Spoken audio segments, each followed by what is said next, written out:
네, 우리 좌우 옆 사람에게 한 번 더 얘기해 보겠습니다. 우리는 승리했습니다. 한번 얘기해 주실까요? 네, 우리는 정말 승리했습니다. 일단 추위를 뚫고 여기 나오신 것 자체가 이미 승리하신 줄 믿습니다. 저도 오랜만에 다시 나오니까요, 생각보다 날씨가 많이 춥네요.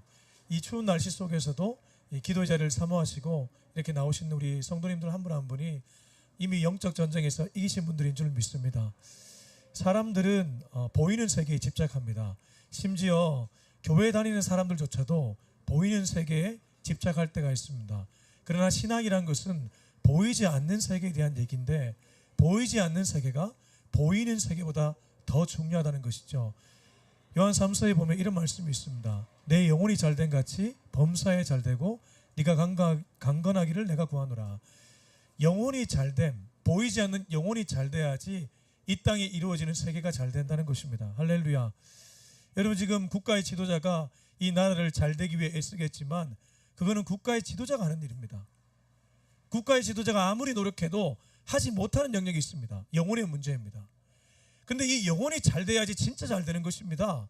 그래서 이 땅의 교회들이 중요하다는 것입니다. 교회를 함부로 대하는 것들은 전부 다 어둠의 영들입니다. 교회를 핍박하고 교회를 어렵게 만든다는 것은 영적으로 보이지 않는 세계에 대한 까막눈들이 그런 일을 한다는 것입니다.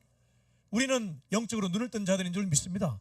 오늘 저는 그 얘기를 할까 합니다. 그 전에 제가 오랜만에, 정말 오랜만에, 우리 교회도 아니고 그 유튜브에 되게 유명한 교회도 아니고 여기 이 광야에서 찬양에 정말 오랜만에 은혜 받았습니다.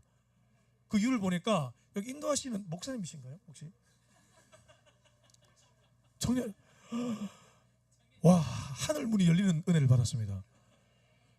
제가 예전에 그 어릴 때, 청년 때 그 대구에서 하요 모임이 너무 사모가 돼가지고 여기 강남에 가면 강남 순복음교회라고 있거든요. 그 강남 순복음교회 하요 모임, 그게 예전에 윤주영 목사님이라고, 그분이 한참 찬양인도 잘할 때 그거 올라와서 찬양 같이 드리다가 엄청 은혜 받았거든요. 그보다 더 큰 은혜를 오늘 받았습니다. 우리 박수님. 이분 하나님의 사람입니다.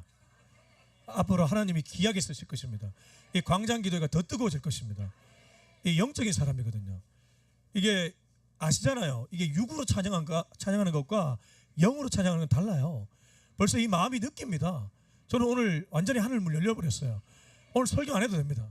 이미 다 은혜 받았어요. 지금 보니까 설교가 오히려 망칠까 봐 걱정됩니다. 그래도 말씀을 전해야 됩니다. 자, 오늘 말씀을 보니까 이 마태복음 3장 세례 요한 얘기입니다. 근데 왜 세례 요한 얘기를 두고 제가 창세기와 요한복음을 같이 꺼내 들었냐면, 가만히 보니까 이건 말에 대한 얘기이기 때문입니다. 여러분, 우리가 내뱉는 말이 사실은 우리의 미래를 결정짓습니다. 다시 한번요. 우리가 내뱉는 말이 사실은 우리의 미래를 결정짓습니다. 그래서 어리석은 사람은 어리석은 말을 하고 지혜로운 사람은 지혜로운 말을 합니다. 적어도 여기 계신 모든 성도님들은 어리석은 말은 안 하시는 분들인 줄 믿습니다. 근데 나도 모르게 할 때가 있습니다. 나도 모르게 툭툭 튀어나온다는 것입니다. 왜 그렇습니까? 과거의 상처 때문입니다. 과거의 집안에 흘러왔던 공기 때문입니다. 나도 모르게 우리 집안에 붙잡고 있는 안 좋은 공기가 있습니다. 그 공기의 영향을 받아서 아버지와 엄마의 말이 험해졌습니다. 그분들도 불쌍한 것입니다. 그 윗때부터 그런 말을 들어왔기 때문입니다. 저는 학교에서 교사를 했었습니다. 국어 국문학을 복수 전공했는데, 제가 국어 교육을 공부할 때 6차에서 7차 우리나라 교육과정이 바뀔 때에 어떠한 일이 있었냐면, 원래 말하기, 듣기, 읽기, 쓰기였다가 앞에 말하기를 두 번째로 바꾸고 듣기, 말하기, 읽기, 쓰기가 되었습니다. 그게 맞습니다. 사람은 모두 들은 것을 말하기 때문입니다. 읽은 것을 쓰기 때문입니다. 그래서 책을 잘 쓰는 사람은 다독을 하는 사람들입니다. 말을 잘하는 사람은 잘 경청하는 사람들입니다. 여러분, 고개를 끄덕이는 거니까 수긍하시네요. 그렇습니다. 어떤 말을 듣고 살았느냐에 따라 오늘 내가 내뱉는 말이 결정된다고 봐도 과언이 아닙니다. 그동안에 우리 집안에 흘렀던 영적 공기, 우리 집안은 태어나 보니까 왜 이렇게 가난한가? 가난에 대한 공기. 우리 엄마 아빠는 왜 저렇게 싸우는가? 싸움의 공기. 우리는 왜 이렇게 서로를 탓하지? 불평불만의 공기. 그런 것들이 나도 모르게 인풋으로 들어와서 나도 그런 말을 쏟아내고 있다는 것입니다. 여러분, 끊어낼 수 있기를 축복합니다. 그걸 끊어내야 인생이 달라지는 것입니다. 근데 놀랍게도 하나님은 바꿀 수 있는 분입니다. 사도행전 9장에 보면 유명한 얘기가 나옵니다. 바로 사도 바울의 얘기입니다. 근데 사도 바울은 원래 혈기가 등등한 사람이었습니다. 아시는 것처럼 스데반이 순교당할 때 자기 발뿌리에 스데반이 걸리는 것을 보고 이건 뭐 죽어도 마땅하지. 맨날 하는 말이 죽어도 마땅하지. 그래서 그날도 예수쟁이 죽이려고 가는 길이었습니다. 심지어 공문을 받아서 합법적으로 죽이려고 했습니다. 여러분, 지금 나라의 정치인들도 살리려고 정치를 하다가 나중에 보면 죽이고 있습니다. 지금 보십시오. 서로가 서로를 못 죽여서 한단 아닙니까? 근데 그들이 처음 시작할 때는 살리려고 정치를 시작했다는 것입니다. 영적으로 거듭나지 않으면 똑같아집니다. 교회를 오랫동안 다녀도 우리가 정말 제대로 거듭나지 않으면 우리도 살리려고 교회 나갔다가 살리려고 직장에 나갔다가 죽이고 있다는 것입니다. 근데 하나님은 로케이션 하셨습니다. 제가 얼마 전에 시사회에 초대를 받았습니다. 그게 이제 영화 부흥이라는 윤학열 감독님이 이렇게 촬영했던 그 부흥의 시사회를 초대받아서 갔다 왔는데, 거기 보니까 그 감독님이 아주 재밌는 말을 쓰시더라고요. 아무래도 영화 감독이다 보니까 두 단어를 굉장히 중요하게 쓰시던데, 하나가 로케이션이라는 단어였고 하나가 캐스팅이라는 단어였습니다. 로케이션, 말 그대로 장소입니다. 캐스팅, 사람을 등용하는 것입니다. 사람을 뽑는 것입니다. 그날 불현듯 갑자기 그렇게 혈기등등하게 살기등등하게 죽이려 가는 바울에게 하나님이 로케이션, 빛을 비추어 주셨습니다. 할렐루야. 여기도 빛을 비추잖아요. 역사 일어납니다. 그렇다니까요. 마가의 다락방 지속적으로 기도했는데 어느 순간 하나님이 로케이션, 딱 빛을 비추시는 거예요. 그리고 캐스팅을 합니다. 누구를요? 다메섹에서는 바울을, 사도행전 3장 마가의 다락방에서는 120명의 사람들을, 그렇게 캐스팅이 된 사람들이 진짜 나라를 살리고 세상을 살린 줄 믿습니다. 하나님께 들림받아야 됩니다. 성경은 모두 그 스토리입니다. 다 자기 세상을 살려고 했다가 하나님께 붙들려서 하나님 세상으로 나아가 거듭난 은으로 세상을 살리는 사람들인 줄로 믿습니다. 오늘 말씀을 보니까 여러분 마태복음 3장 1절에 보니까 세례 요한이 등장하는데, 이 놀랍게도 세례 요한의 로케이션을 보십시오. 자, 1절 보시면 그때 세례 요한이 이르러 어디에서 전했다고 하죠? 유대 광야입니다. 세례 요한의 주 무대는 이런 우리와 지금 같은 이런 광야였습니다. 세례 요한은 온실송에서 복음을 전파했던 것이 아니라 광야에서 말씀을 전했던 사람이었습니다. 이게 왜 중요합니까? 광야가 삼키지 못하는 사람이었기 때문입니다. 여러분, 어릴 때 광야를 지나면 대부분 광야에 삼킴을 당하는 경우가 많이 있습니다. 자, 4절 말씀 보실까요? 4절 보시면 광야에 살았던 세례 요한의 복장을 보여주고 있습니다. 그가 어떤 복장을 입고 있습니까? 첫 번째 낙타 터릇입니다. 두 번째 허리에 가죽띠입니다. 세 번째 음식은 메뚜기와 석청입니다. 무슨 말입니까? 화려할 게 1도 없었다는 것입니다. 화려할 게 1도 없는 그냥 말 그대로 광야였습니다. 여기 아마 계신 분들 중에도 광야를 굽이굽이 지나오신 분들 많이 계실 겁니다. 근데 이 광야라는 것이 얼마나 무서운지, 광야에서 나도 모르게 들었던 말, 요 말이 나를 사로잡아서 나도 광야로 그냥 인생이 끝나곤 합니다. 근데 세례 요한은 광야를 뚫어냅니다. 할렐루야. 광야를 이겨냅니다. 할렐루야. 어둠을 이겨냅니다. 할렐루야. 여러분, 참 재밌게도요, 창세기 1장 한번 찾아보실래요? 창세기 1장 2절 말씀, 우리가 읽은 것은 3절인데 2절 말씀을 보시면 세례 요한의 광야와 아주 많이 닮아 있습니다. 자, 2절 말씀 같이 한번 읽었으면 좋겠습니다. 시작. 땅이 혼돈하고 공허하며 흑암이 깊음 위에 있고 하나님의 영은 수면 위에, 하나님의 영이 수면 위에 운행한다는 것은 아직은 일하고 있지 않다는 뜻입니다. 아직은 역사하고 있지 않다는 것입니다. 근데 그 하나님의 영이 수면 위에 운행할 때에 그 앞단에 보니까 상태가 어떻습니까? 혼돈과 공허와 흑암입니다. 아까 세례 요한의 강야와 똑같다는 것입니다. 근데 3절에 반절이 일어납니다. 창세기 1장 3절 다 같이 한번 읽어보실까요? 시작. 하나님이 이르시되 빛이 있으라 하시니 빛이 있었고. 이 한마디가 세상을 바꿔놓은 것입니다. 할렐루야. 세례 요한이 광야였지만 말 한마디 내뱉으면서 공기를 바꿔버리는 것입니다. 그래서 말이 중요한 것입니다. 이렇게 은혜 받고도 집에 가서 말 함부로 하면 끝나는 것입니다. 은혜 다 쏟는 거예요. 그냥 교회 나와서 주일에 목사님 통해서 그렇게 은혜 받아놓고 주방에서 설거지하면서 은혜 다 쏟는다니까요. 역사가 일어나지 않는다는 것입니다. 제가 우리 성도님들을 질책하는 것이 아니라 사단 마귀가 그렇게 일하는데 그렇게 쓰임받아 버린다는 것이죠. 성령께 쓰임받을 수 있기를 축복합니다. 입술이 중요합니다. 말이 전부라고 봐도 과언이 아닙니다. 평상시에 어떤 말을 하고 사십니까? 자, 다시 요한복음 돌아오시겠습니다.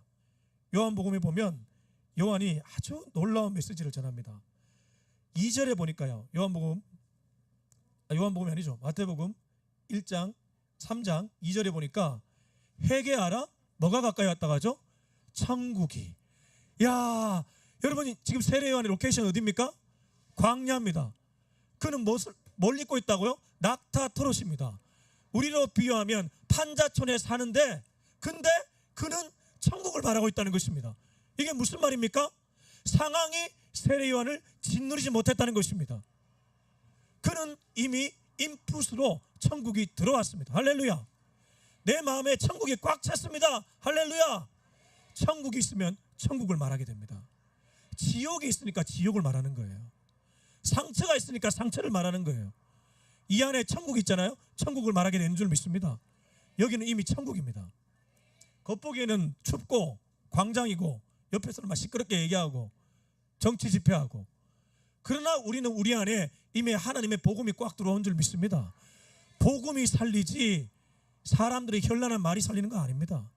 세례 요한이 대단한 말을 한 게 아닙니다. 회개하라, 천국이 가까웠다, 이 말이 사람들을 살려냈다는 것입니다.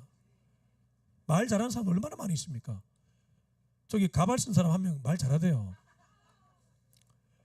말 잘하는 사람 많아요. 한번 보십시오. 그 사람이 나라 바꾸는지. 절대 못 바꿉니다. 제가 그 사람을 비하하는 게 아닙니다. 나라를 바꾸는 것은 그런 걸로 되는 것이 아니기 때문입니다. 제가 애들 잘 가르쳐서 애들 변화졌을까요? 천만에요. 한 명도 변화 못 시켰습니다.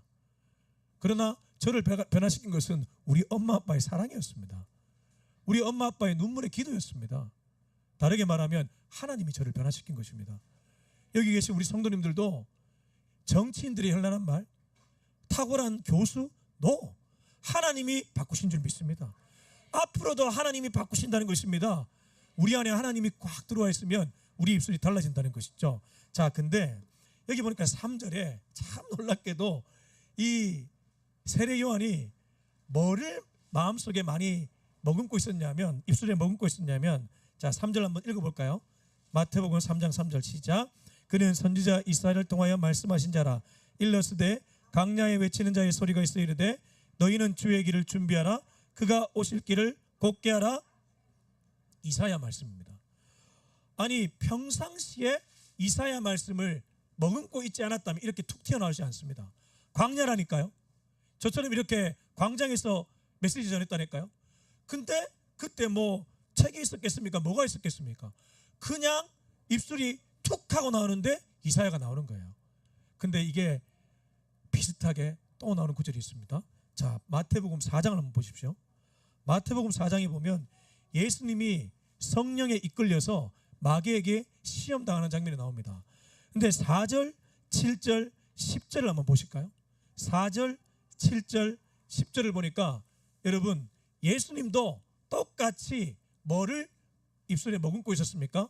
말씀입니다. 여러분, 우리가 끝까지 붙들어야 될 것은 하나님의 말씀인 줄 믿습니다. 말씀이 입술에 머금고 있어야 영적 전쟁에서 이긴다는 것입니다. 지금 이게 체제 전쟁 같지만 실은 영적 전쟁입니다.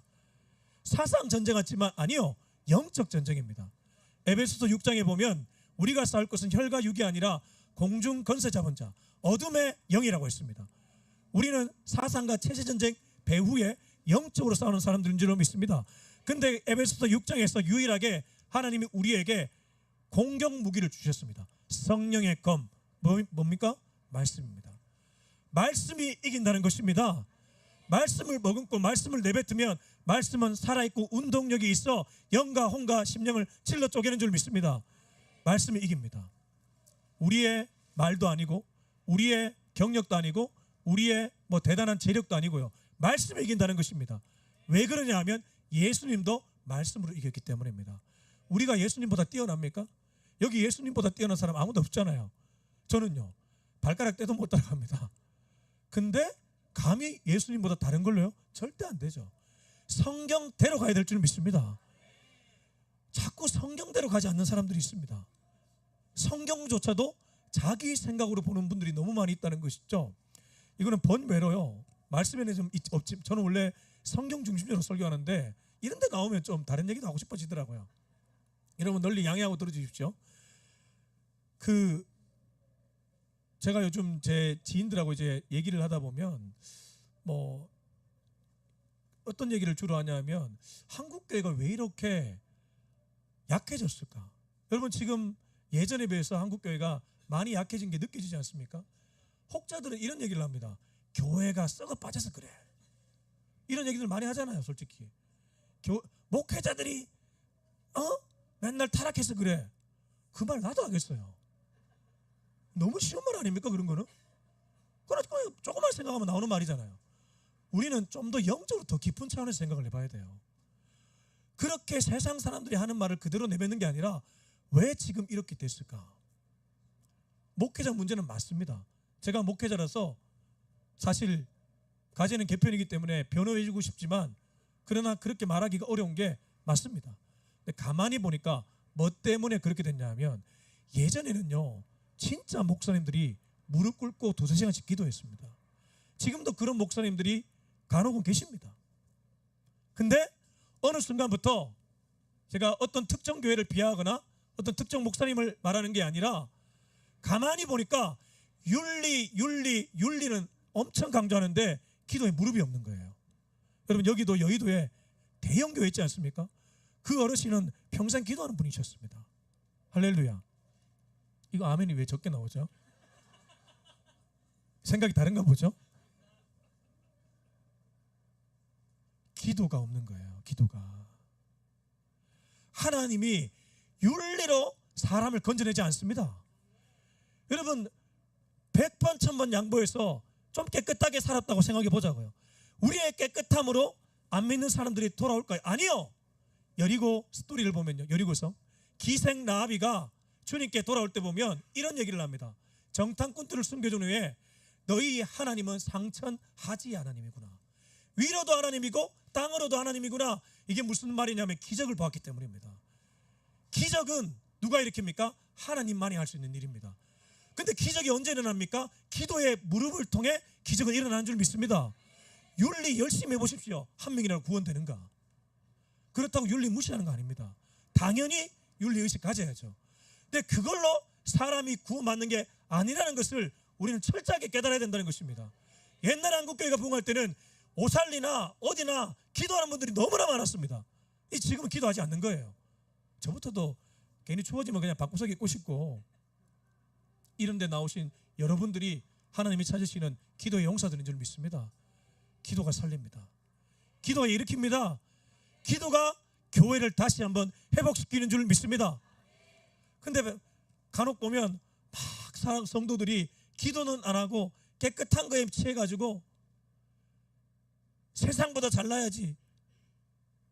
인간은 거기서 거깁니다. 로마서에 보면 뭐라고 있습니까? 의인은 없나니 하나도 없다고 했습니다. 50보 100보의 게임입니다.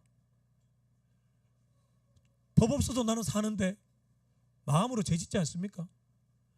어느 누구 하나 걸리지 않는 사람 없다는 것입니다. 하나님이 불쌍히 여겨줘야 우리는 구원받는 것이죠. 할렐루야. 그래서 복음에 눈뜬 사람은 은혜 의식이 강한 사람들입니다. 공로 의식이 아니라 은혜 의식에 강한 사람들이 진짜 복음에 눈뜬 사람들인 줄로 믿습니다. 여러분, 복음을 묵상하셔야 됩니다. 은혜를 묵상하셔야 됩니다. 그래야 우리 입술에서 복음이 나가고 은혜가 나가기 때문입니다. 자, 이제 우리 마지막으로 벌써 이제 지금 시간이 몇 시죠? 네. 계속 좀 전해도 되겠습니까? 알겠습니다. 자, 우리 마태복음 3장 5절 6절을 같이 한번 읽었으면 좋겠습니다. 마태복음 3장 5절 6절 시작. 이때에 예루살렘과 온 유대와 요단강 사방에서 다 그에게 나와 자기들의 죄를 자복하고 요단강에서 그에게 세례를 받더니. 여러분, 저는 여기서 놀라운 비결을 하나 깨달았습니다. 이 3장 5절을 읽다가 제가 진짜 무릎을 쳤습니다. 야, 이거였구나. 이게 부흥의 키였구나. 교회를 개척한 목사들은 다 부흥하고 싶어 합니다. 아니, 목회자로 부름받았다는 것 자체가 부흥을 해야 됩니다. 저는 그렇게 믿습니다. 하나님께 부름받았는데 영혼들을 거듭나게 만드는 거, 그게 부흥 아닙니까? 꼭 사람의 숫자가 많은 게 아니라 영혼을 거듭나게 하는 게 부흥 아니냐 이 말입니다. 그래서 모든 부름받은 목회자는 부흥을 소망해야 되고 부흥을 향해 달려가야 되고 부흥의 열매를 맛봐야 됩니다. 과거의 어른들은 부흥을 소망했고 부흥을 경험하셨습니다. 근데 여기 보니까 세례 요한이 부흥을 경험하고 있습니다. 근데 여러분, 지금 보십시오. 5절에 보니까 이때가 언제입니까? 세례 요한이 별다른 말을 한 게 아닙니다. 광야를 뚫고 그냥 회개하라, 천국에 가깝다, 선명한 복음을 전했습니다. 상처에 삼킴당하지 않고 과거에 삼킴당하지 않고 지금 복음을 전했더니 참 하나님이 놀랍게도 5절에 예루살렘과 유대와 요단강 사방에서 다 누구에게 나왔다고요? 세례 요한에게 나왔다는 것입니다. 나가서 마케팅하고 나가서 영업하고 나가서 전도집 뿌리고 그런 거 안 했어요. 보십시오. 그런 거 안 했잖아요. 그냥 메시지만 제대로 전했는데 놀랍게도 하나님이 영혼들을 벌떼와 같이 오게 만드는 거예요. 이게 뭡니까? 영의 소리를 냈다는 소리입니다. 여러분, 하나님은 영이시니 예배하는 자가 뭐와 진리로 예배한다고 하죠? 영과 진리입니다. 하나님이 영이기 때문에 예배하는 자가 영적 감각이 충만하잖아요. 둘이가 딱 맞아떨어지면 공명이 일어납니다. 그게 거듭남입니다. 바울에게 숨겨놓았던 영혼의 감각이 있습니다. 하나님 영입니다. 다메섹 거리에서 빛을 딱 비추면서 영의 소리를 냅니다. 거기에 바울이 꼬꾸라지는 것입니다. 지금 세례 요한이 비록 많은 말을 하진 않았지만 그 말에는 영적인 힘이 있었다는 것입니다. 영의 소리가 선포되니까 영적 감각을 갖고 있는 인간들이, 영적으로 굶주린 인간들이 나올 수밖에 없다는 것이죠. 여러분, 교회가 살아나야 됩니다. 교회가 일어나야 됩니다. 어떤 교회가 일어납니까? 어떤 목회자가 부흥을 경험합니까? 영의 소리를 내는 교회, 영의 소리를 내는 목회자가 부흥을 경험하는 줄 믿습니다. 그리고 성도님들도 좀 더 영적이셔야 됩니다. 점점 시대가 인본주의로 가고 있습니다. 점점 시대가 육적으로 가고 있다는 뜻입니다.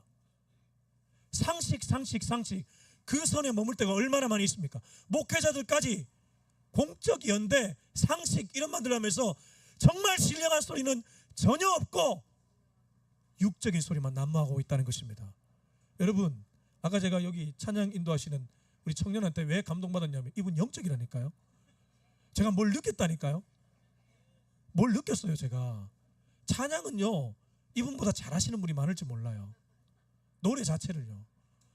노래 자체 잘해가지고 은혜 됩니까? 전혀 은혜 안 돼요. 묘한 영적인 그런 거, 이 말로 표현이 잘 안 되지 않습니까? 근데 그게 사람 마음을 후벼 파는 거예요. 눈물 터지는 겁니다. 그래가지고 기도에 이게 막 소리가 나오는 거예요. 거기에 하나님 역사하신 줄 믿습니다. 다시 한번요. 하나님은 영이시니 예배하는 자가 영과 진리로 예배할지니라. 누가 영적인 존재입니까? 기도에 무릎을 꿇는 자가 영적인 존재입니다. 복음을 먹는 자가 영적인 존재인 줄 믿습니다. 그래서 여러분, 이 영적인 사람이 되면 한 가지가 깨달아집니다. 요한복음 10장 말씀 한번 가보겠습니다. 요한복음 10장.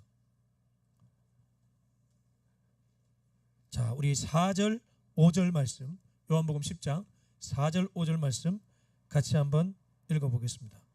요한복음 10장 4절 5절 시작. 자기 양을 다 내놓은 후에 앞서가면 양들이 그의 음성을 아는 거로 따라오되 타인의 음성은 알지 못하는 거로 타인을 따르지 아니하고 도리어. 자, 이 양이 어떤 양이냐면 영적인 겁니다. 하나님은 뭐라고요? 영이시니 예배하는 자가 뭐와 뭐로? 영과 진리로. 영이신 하나님과 영적 감각을 가진 인간들이 만나면 공명이 이루어지는데 10장 4절이 그 얘기를 하고 있습니다. 참 목자의 음성, 영의 음성입니다. 영의 음성을 듣고 그 다음에 5절에 보니까 타인의 음성, 육의 음성, 인본주의 음성, 인간의 음성, 윤리에 그렇게 막 매료된 음성들, 이런 거 못 따라간다는 것입니다. 여러분, 영적인 음성에 귀를 기울일 수 있기를 축복합니다. 하나님의 말씀은 성령으로, 성령의 영감으로 지어졌습니다. 이게 뭡니까? 영적이라는 것입니다. 요한계시록을 주석하는 학자들이 많이 있는데 제가 그 학문하시는 학자님들을 함부로 비하해서는 안 되겠지만, 여러분, 요한계시록이라는 성경이 굉장히 영적인 책입니다. 왜 그렇습니까? 사도 요한이 밤모습에 유배됐다가 환상을 본 걸 기록한 겁니다. 그게 어떻게 문자적으로 이렇게 풀이가 됩니까? 한번 상상해 보십시오. 제가 이건 신비주의가 아니라요, 사도 요한이 밤모습에 유배됐다가 하나님이 환상을 보여준 것을 빠르게 받아 기록한 것이 요한계시록입니다. 영의 감각이 살아나지 않고는 그게 안 풀린다는 것입니다. 그러니까 맨날 신천지한테 요한계시록 다 뺏겨가지고 양들 다 뺏기고 앉아있는 것이죠. 정말 영적인 음성에 귀가 뜨이면요, 말씀을 떠날 수가 없는 줄 믿습니다. 하나님의 말씀은 성령의 영감으로 쓰여졌기 때문입니다. 성령의 영감으로 쓰여진 하나님의 말씀을 제대로 이해하는 사람들은 성령의 조명을 위해 조명을 놓고 기도하게 되어 있습니다. 그때 요한을 붙잡았던 성령이 지금 우리를 붙잡아야 성경이 열리기 때문입니다. 진짜 여러분들은 수지 많으셨습니다. 왜 그러냐면 우리 이태희 목사님은 영적으로 열리신 분이거든요. 그러니까 영적으로 설교하시잖아요. 할렐루야. 그러니까 여러분 은혜 받으시잖아요. 네, 모든 목회자가 영적인 건 아니거든요. 근데 아무튼 이렇게 공명이 이루어지니까 목자의 음성을 듣고 따라가면 시편 23편에 어떤 얘기를 합니까? 그가 나를 푸른 초장과 실만한 물가로 인도하시는도다. 여호와가 나의 목자이시니 내게 부족함이 없으리로다. 영의 음성을 듣고 가면요, 반드시 그곳에는 열매가 있다는 것입니다. 하나님이 허락하신 열매가 있다는 것입니다. 부족하지만 제 경험담을 좀 나누고 싶습니다. 작년에 연말에 요즘 좀 교회가 좀 이렇게 답답한 부분이 좀 있었어요. 제가 교회를 놓고 기도하는데, 그래서 뭔가 하나님 이걸 좀 뚫어내야 되는데 어떻게 뚫어내면 좋을까요? 그리고 막 1시간 2시간 막 기도에 들어갔습니다. 그랬더니 하나님이 어떤 한 장면을 탁 보여주는 거예요. 그게 뭐냐니까, 제가 이제 베이직 교회에서 개척되어 나왔거든요. 베이직 교회는 무별 예배라는 걸 합니다. 매월 마지막 주에 흩어져서 예배를 드리거든요. 그러다 보니 거기에 성도님들이 가끔 저희 교회까지 와서 예배를 드릴 때가 있습니다. 근데 그 중에 이제 한 부부인데, 남편분은 교수님이고 은퇴한 교수님이고 아내분은 약사님이에요. 근데 이분들이 교수 약사 정도 되면 굉장히 교양 있는 직업군 아닙니까? 근데 희한하게도 흰색 헌금 봉투에 뭐라고 쓰냐면 더 바이블 처치에 영권, 인권, 물권을 허락하여 주옵소서. 또 남의 얘기라고 별로 이렇게 신통치 않게 듣는데요, 저는 되게 갈급했다니까요. 기도 중에 하나님 보여주셨다니까요. 뭐라고요? 영권, 인권, 물권을 허락해달라고. 아니, 그분은 베이직 교회 성도고 굳이 우리 교회에 그렇게 기도할 필요가 없어요. 근데 매월 마지막 주 되면 교회를 방문하셔가지고 더 바이블 처치에 영권, 인권, 물권을 허락해달라. 몇 달 내도록 계속 그렇게 헌금하시더라고요. 그래서 내가 그거 볼 때마다 아멘, 아멘, 아멘 받았습니다. 근데 연말에 뭔가 답답해서 기도하는데 하나님이 그걸 딱 보여주는 거예요. 그러면서 하나님이 저한테 그 영권, 인권, 물권이라는 것에 설명을 딱 해주시는 거예요. 마치 요셉이가 꿈을 듣고 해몽을 했던 것처럼 저한테 하나님이 섬광같이 그걸 딱 해설할 수 있도록 도와주시더라고요. 너 영권이 뭔지 아니? 이러시더라고. 모르죠 하나님. 하나님은 여기시니 예배하는 자가 영과 진리로 그것만 합니다. 예배가 뜨거워질 것이다 이러더라고요. 또 남의 일이라고. 저는 갈급했다니까요. 교회를 복시키고 싶었기 때문에 예배가 뜨거워질 것이라더라고요. 아멘. 그 말하는 인권은 무엇입니까? 새 가족이 찾아올 것이다. 아멘. 이제 좀 뭐가 되네요. 그 다음 물건 말 안 해도 알죠. 재정이 늘어나게 될 것이다. 근데 여러분 현실은 어떻습니까? 현실은 광야거든요. 오늘 세례요한 광야에 있는 것처럼 저는 교회를 개척했잖아요. 그래서 1월 첫 주가 탁 됐습니다. 정말 기대하는 마음으로 주님 그렇다면 오늘부터 예배가 뜨거워지겠고 새 가족이 찾아오겠죠? 할렐루야 하면서 아무도 안 오더라고요. 새 가족이 그대로 우리 성도들 그대로 오더라고요. 하나님 분명히 기도 중에 보여주셨고 말씀하셨잖아요. 아니 왜 안 옵니까? 라는 말이 이만큼 올라오는데 참았어요. 그 다음 날 1월 5일 월요일부터 1월 9일 금요일까지 특별 새벽기도처럼 그렇게 예배를 드렸거든요. 아침에 월요일 날 처음 본 분이 아침 예배 오시는 거예요. 하나님의 때와 나의 때가 뭐하다고요? 다르다. 나는 주일날 보낼 줄 알았는데 하나님은 월요일 아침에 보내셨다. 제 믿음을 테스트하신 거예요. 그리고 둘째 주일에 청년 자매 2명이 오는 거예요. 여러분 저희 교회에 와보시면 찾아봐야 됩니다. 이 교회가 이런 데 있는 거 맞나? 보통 교회들은 건물 번쩍이 있고, 저도 예전에 수천명교회 부교육자 할 때는요 그런 교회들만 보였어요. 근데 희한하죠. 지가 개척하니까 개척교회만 보여요. 상가교회만 보이고 하나님이 보내주시는 거예요. 내가 전도하기를 했습니까? 제가 뭘 했습니까? 하나님이 보내주시는 거예요. 할렐루야. 하나님의 음성을 듣잖아요. 하나님 반드시 일하십니다. 다만 나의 때와 다를 뿐입니다. 인내하면 하나님 반드시 일하십니다. 제가 이 짧은 경험을 통해서 깨닫게 되었습니다. 아, 하나님은 말씀하시면 반드시 이루시구나. 반드시 역사하구나. 그리고 여러분 마지막으로 우리가 봐야 될 말씀이 있습니다. 요한복음 1장입니다. 앞서 우리가 읽었던 창구 본문 요한복음 1장 1절입니다. 요한복음 1장 1절에 보면 이런 말씀이 나옵니다. 태초에 말씀이 계시니라. 이 말씀이 하나님과 함께 계셨으니 이 말씀은 곧 하나님이시니라. 제가 앞서 말이 미래를 결정짓는다고 했습니다. 하나님도 말씀으로 어둠과 공허를 흘려보내고 떠나보내고 새롭게 세상을 바꾸셨습니다. 그래서 말씀은 바로 하나님이라고 얘기합니다. 근데 이게 14절에 와서 14절 말씀 한 번만 더 읽어보겠습니다. 요한복음 1장 14절 시작. 말씀이 육신이 되어 우리 가운데 거하심에 우리가 그의 영광을 보니 아버지의 독생자의 영광이요 은혜와 진리가 예수 그리스도. 창조의 힘, 바꾸는 힘, 우리 집안의 공기를 완전히 역전시키는 힘, 가난을 끊어내는 힘, 예수 그리스도에게 있다는 것입니다. 상처를 끊어내는 힘, 예수 그리스도에게 있다는 것입니다. 말씀이 곧 예수이기 때문에 예수를 붙잡으면 이기는 줄 믿습니다. 그래서 교회가, 성도가, 목사가 끝까지 놓치지 말아야 될 것은 예수 그리스도 한 분입니다. 이분만 붙잡으면 이깁니다. 근데 이분을 놓치니까 지는 거예요. 이분을 놓치니까 지는 거예요. 마지막에까지 우리가 이 땅을 마치는 그날까지 예수를 놓치지 않으면 이기는 줄 믿습니다. 예수가 능력입니다. 예수가 소망입니다. 여러분 사도행전 3장에 보면 날 때부터 안진뱅이가 있습니다. 근데 그 사람이 평생 뭘 보고 살았냐 하면 한번 찾아보십시오. 사도행전 3장